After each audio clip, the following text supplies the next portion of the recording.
Bonjour à toutes et à tous, je m'appelle Arnaud Lemérour, directeur de la communication à Rennes School of Business. Hello everyone and welcome to the On-Frame Talking podcast from Rennes School of Business.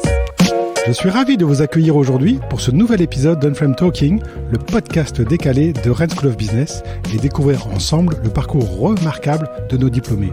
I'm delighted to welcome you to this new episode of On-Frame Talking, the Rennes School of Business podcast that lets you discover the remarkable career paths of our graduates.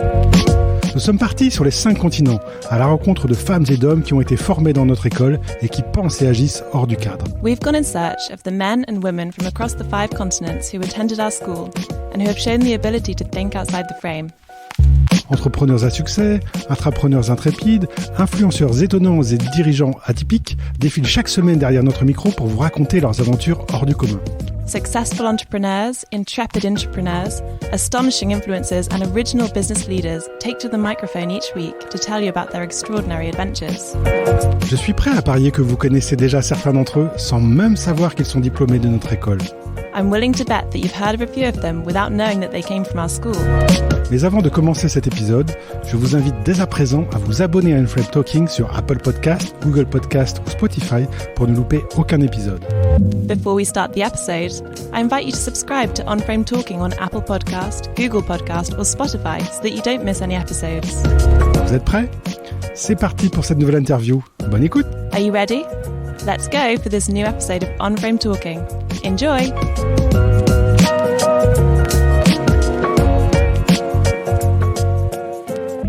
On-Frame Talking, l'occasion de rencontrer des alumni, des anciens de Rennes School of Business qui nous parlent de leur parcours. Et cette fois-ci, nous recevons Valentin Henry, un alumni évidemment, mais qui est resté à l'école, qui est revenu à l'école. Bonjour Valentin. Bonjour Gilbert.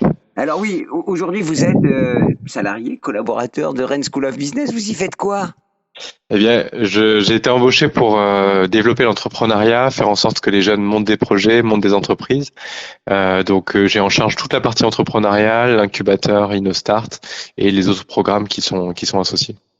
Ça a été un retour, comment dirais-je, avec programmé ou c'était une occasion, une opportunité ? C'était en fait une discussion qui se faisait depuis quelques temps justement avec l'école. Je l'ai jamais vraiment jamais vraiment loin des yeux. J'étais toujours investi dans la vie de l'école par mon expérience en tant qu'alumni et je trouvais que c'était pertinent de redonner aussi à l'école par rapport à l'expérience que j'avais eue moi-même montant ma première entreprise pendant que j'étais étudiant à Rennes School of Business. Racontez-nous justement, parce que on parlera international, parce que je sais que vous êtes allé en Chine également, et l'entrepreneuriat, ça fait aussi partie de l'ADN de l'école. Exactement. En fait, quand je suis arrivé à l'école, il y avait vraiment une volonté d'entreprendre qui était prégnante, et moi-même j'avais cette envie. Et en discutant avec des amis sur les bancs de l'école, justement, on a échangé sur nos compétences mutuelles. On a monté une première entreprise avec un associé, justement, qui était sur la récupération de déchets pour faire du bioéthanol et dépolluer les sols. Donc complètement quelque chose que je ne maîtrisais pas forcément au démarrage.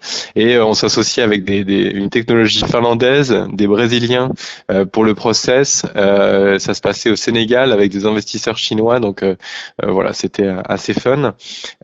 Première entreprise donc pendant que j'étais étudiant, et j'allais remonter plusieurs entreprises par la suite, notamment une société de conseil et un élevage de chevaux.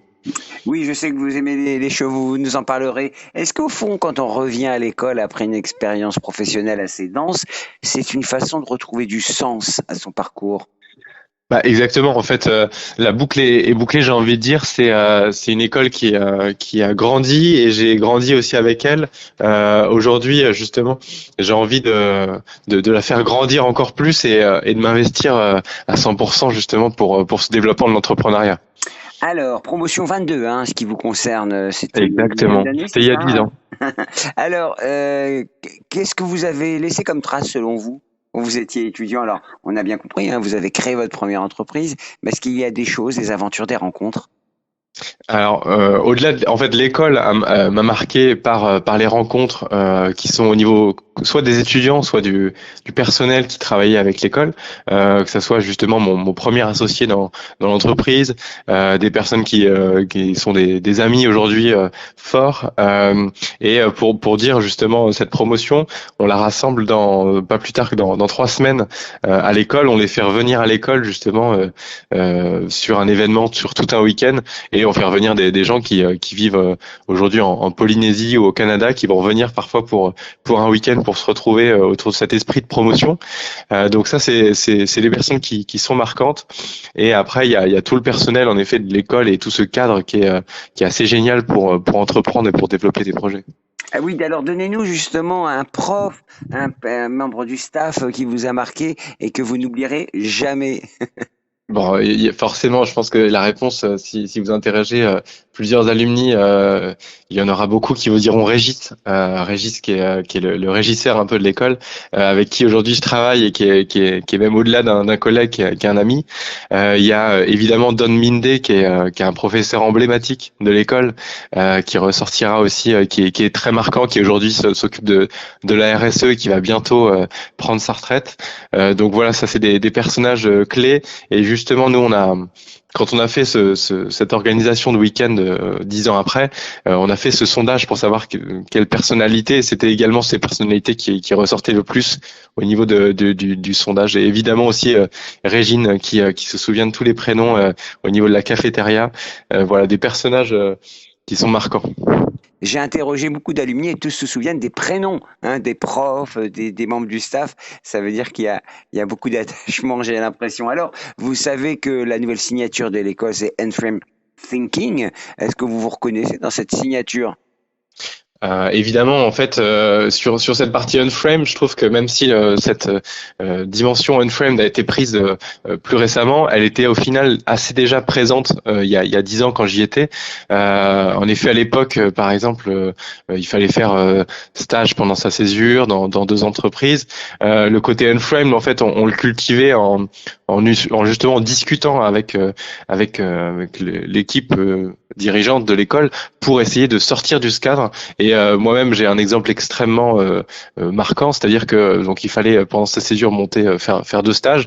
Nous, on avait dit c'est dommage, on revient de Chine, on a une entreprise à monter. Est-ce qu'on peut monter notre entreprise ? Et on a créé ensemble une manière de sortir du cadre pour aller chercher justement les validations de stage et monter notre entreprise pendant notre césure, ce qui était une opportunité exceptionnelle au niveau expérience. Et ça, justement, j'ai essayé de le cultiver au niveau encore des étudiants que je rencontre. Je leur dis si vous avez une envie, trouvez le moyen de le faire. Essayez de pas vous contenter justement d'essayer d'attendre, de voir ce qui est possible de faire par rapport au cadre, mais essayez de sortir de ce cadre en trouvant vos propres conditions et vos propres possibilités. Alors, dans 20 ans, l'école aura 50 ans. Vous serez sans doute en train d'élever vos chevaux dans un superbe ranch en France ou ailleurs. Mais quand l'école aura 50 ans, comment vous la voyez ? Quand j'y suis rentré, elle était 17e au niveau des classements en grande école. Aujourd'hui, elle est solidement installée dans le top 10. Je pense que je la vois grandir dans le top 7, entre le top 7 et le top 5 des grandes écoles de commerce, autour de 2 axes, toujours l'international évidemment, et l'entrepreneuriat. Pourquoi l'international aussi ? Parce que aujourd'hui, il y a Campus Rennais, mais il y a aussi Campus Parisien, et il y a aussi des partenariats très très forts avec les entreprises et les universités internationales. Donc je pense que pour ces 50 ans, l'école gardera cette dimension internationale et cette dimension aussi, je l'espère, entrepreneuriale, avec justement une volonté d'entreprendre, pas seulement à Rennes, mais également via le campus parisien et via les opportunités internationales. Quel conseil vous donneriez à un jeune qui rentre chez vous, qui veut rentrer chez vous ou qui en sort ? Alors déjà de ne pas se contenter de ce qu'on lui donne, du cadre qui est offert, mais aller chercher plus loin.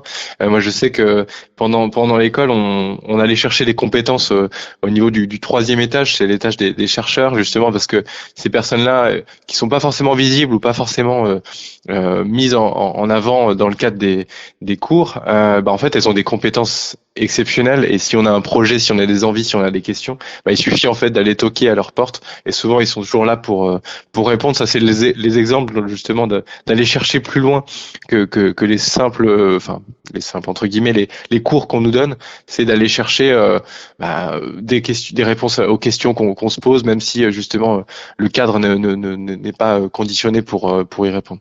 Valentin, on vous souhaite bon vent avec vos chevaux, bon vent à l'école où vous êtes finalement un acteur majeur. L'entrepreneuriat, ça fait partie de l'ADN. Avec l'international, puisque vous alliez les deux, et l'international et l'entrepreneuriat, peut-être qu'un signe que l'école grandit, se développe et puis elle est toujours on-frame, si je puis dire, hors du cadre. Merci beaucoup Valentin et bon vent. Merci Gilbert. À bientôt. Un grand merci, chers auditeurs, pour votre écoute. Thanks for listening. Cet épisode vous a plu? Alors abonnez-vous à Unframe Talking sur votre plateforme d'écoute préférée et laissez-nous une note et un commentaire pour partager au maximum notre émission au plus grand nombre. If you enjoyed this podcast, please like, comment and subscribe to Unframe Talking on whatever platform you use to listen to your podcasts in order to help other people discover the series. Je vous donne dès à présent rendez-vous sur le site internet dédié aux 30 ans de l'école pour découvrir des portraits d'invités au parcours remarquable. You can visit our website dedicated to the school's 30th anniversary to hear more about other members of our alumni with remarkable careers. Très bonne journée ou très bonne soirée selon votre longitude et à très bientôt avec un nouvel épisode de Unframe Talking par Rennes School of Business. Have a great day or a great evening depending on from where you're listening, and see you soon for the next episode of Unframe Talking by Rennes School of Business.